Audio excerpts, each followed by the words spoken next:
paano po i-set up, no, yung VWAP and yung mga bago nating indicators, no?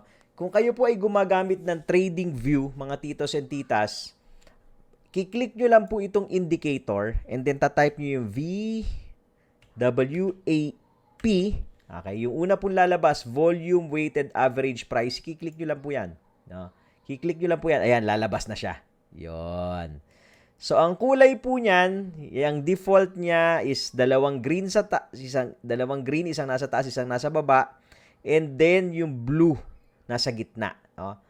So, ako po, ginawa ko lang, pinalitan ko lang po yan para medyo mas malinis yung chart ko. Pinalitan ko lang yung upper band and lower band. No? Yung VWAP, yung line na blue yan, yung nasa gitna, tapos may upper band and lower band ka. No? So, doon pwedeng na-extend eh. So, pinalitan ko lang po yan. No? Kaya po yung itsura ng wala na akong values na ibang pinalit dyan. Ha? Kaya po yung itsura ng VWAP natin, ganyan. Yan, di ba? So, ngayon, may VWAP ka na. Set up ka naman ngayon ng RSI swing. Type nyo lang po yung RSI. Okay. Tapos, type mo yung swing. RSI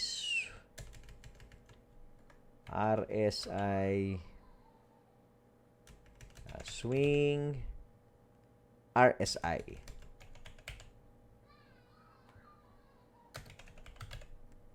Yan po. RSI swing indicator V2. Okay. Yan po, makikita nyo yun, no? Yan po yung lalabas. RSI swing indicator V2 Balint David. Yan po yung particular, ha. Lalagyan ko na. Yan po yung lalabas sa inyo, no?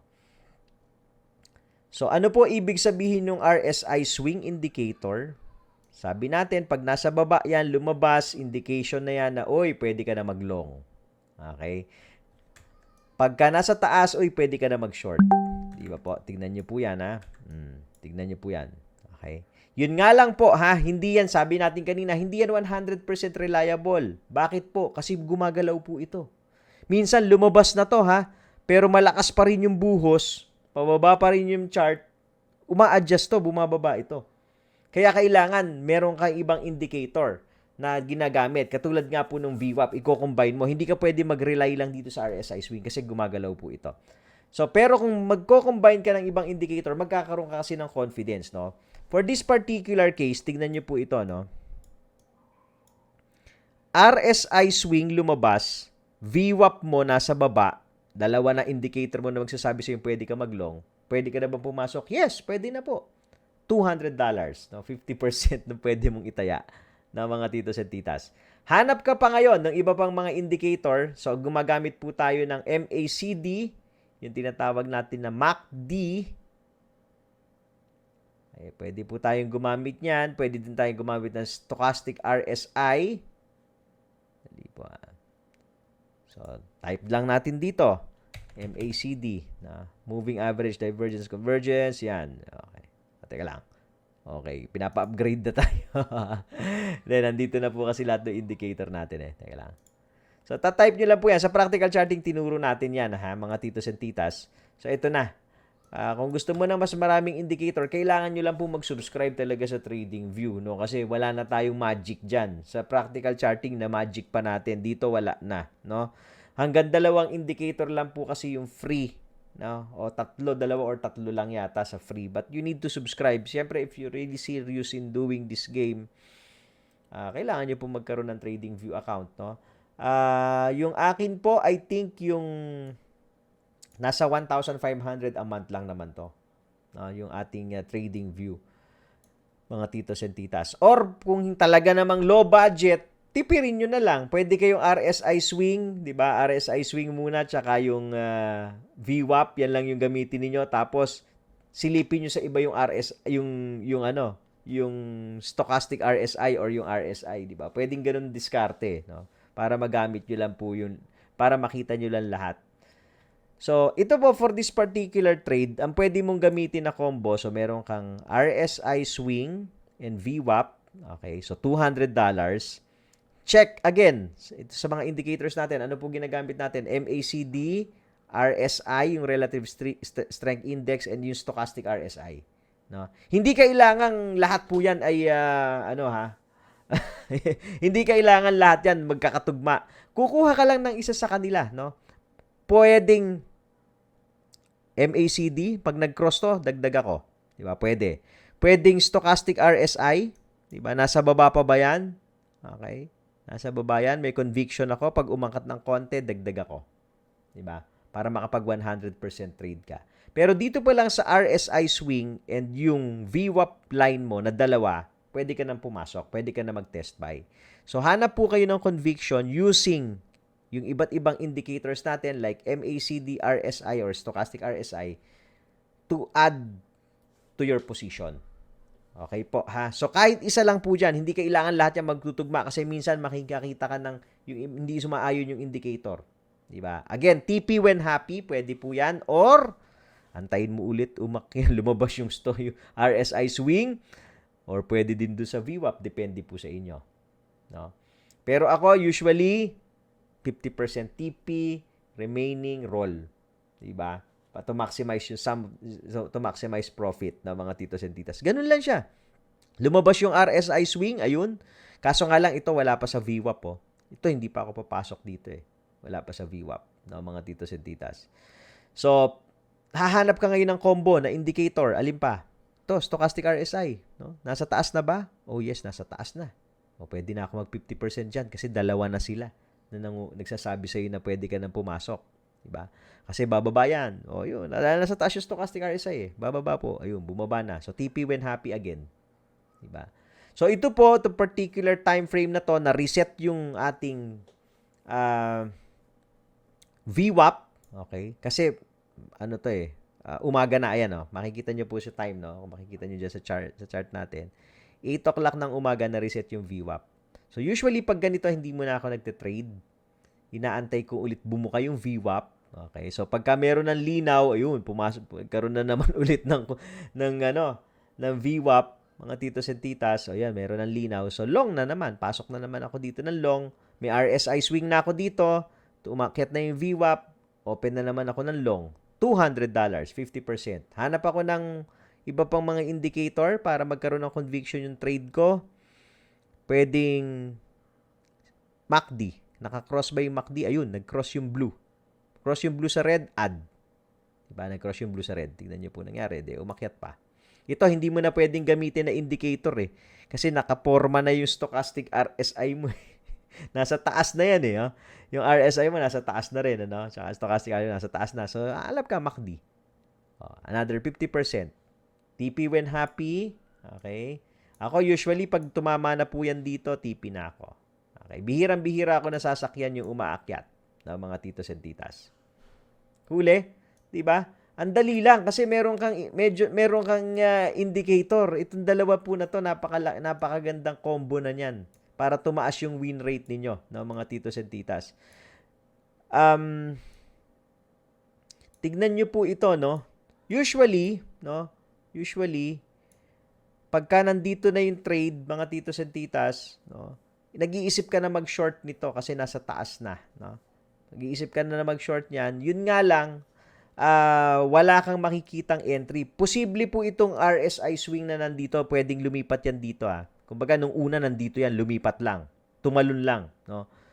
So, pagka ganito po yung trade, let's say, pumasok kayo, kasi nasa taas na, you want to short it, it's okay, no? $200. Hanap kayo ng iba pang mga combo, let's say, MACD, let's say, pababa rin to, dalawang combo na ako. Let's say, naka-all-in kayo dito, $400, no? All-in kayo dyan, tapos umakyat. Yun, pumapalo. Papakiramdaman nyo kasi parang malakas, Parang aakyat pa, di ba?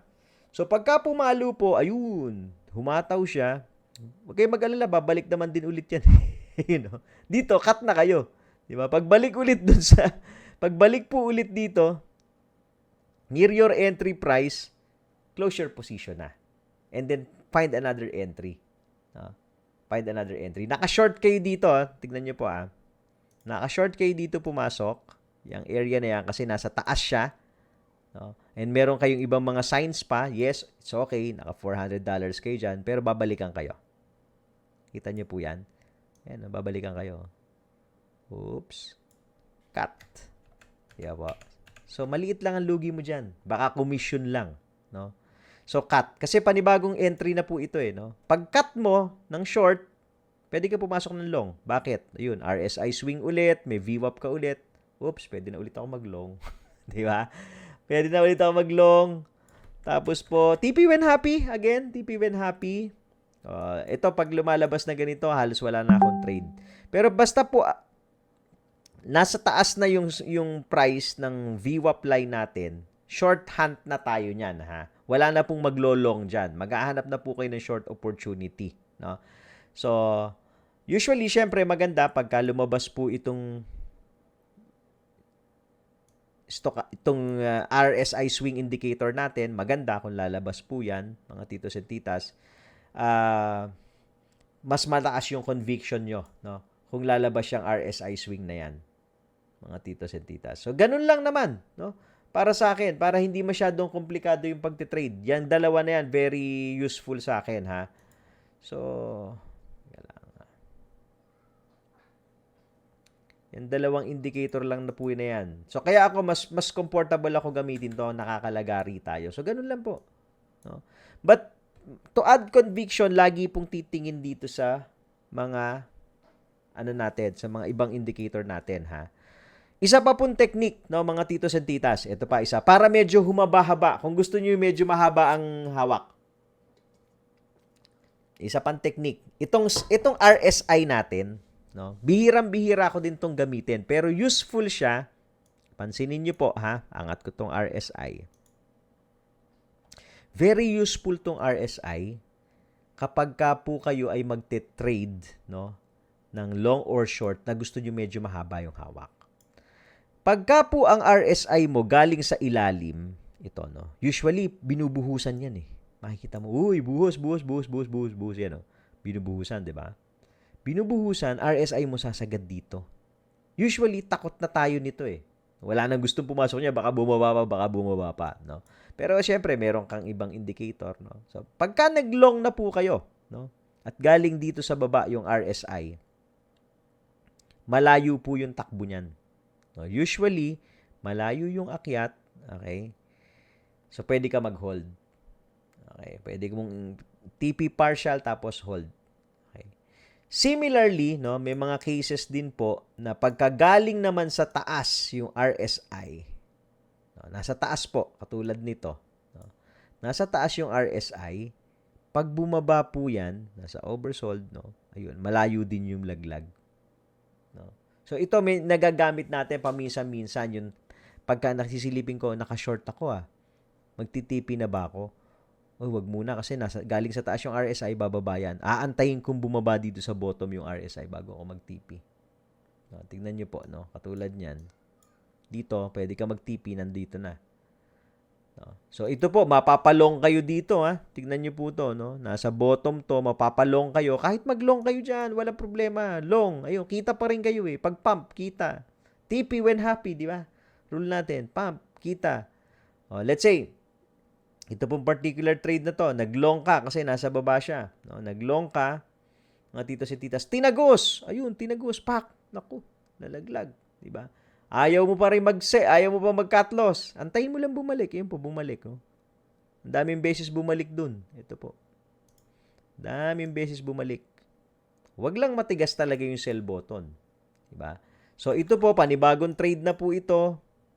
Okay, ito, nakalong kayo dito, diba? Nakalong po kayo dyan.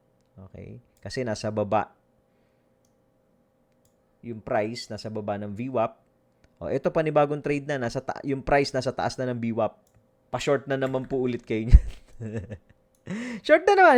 Laglag na naman. Ang dali lang, di ba, mga titos and titas? So, wag lang pong kakalimutan, no? Wag lang pong kakalimutan yung cross. So, mamaya naman ituturo natin yan kung paano ginagawa yung cross trade, ha? So, yan po muna yung sa chart, no, ng rotation play natin.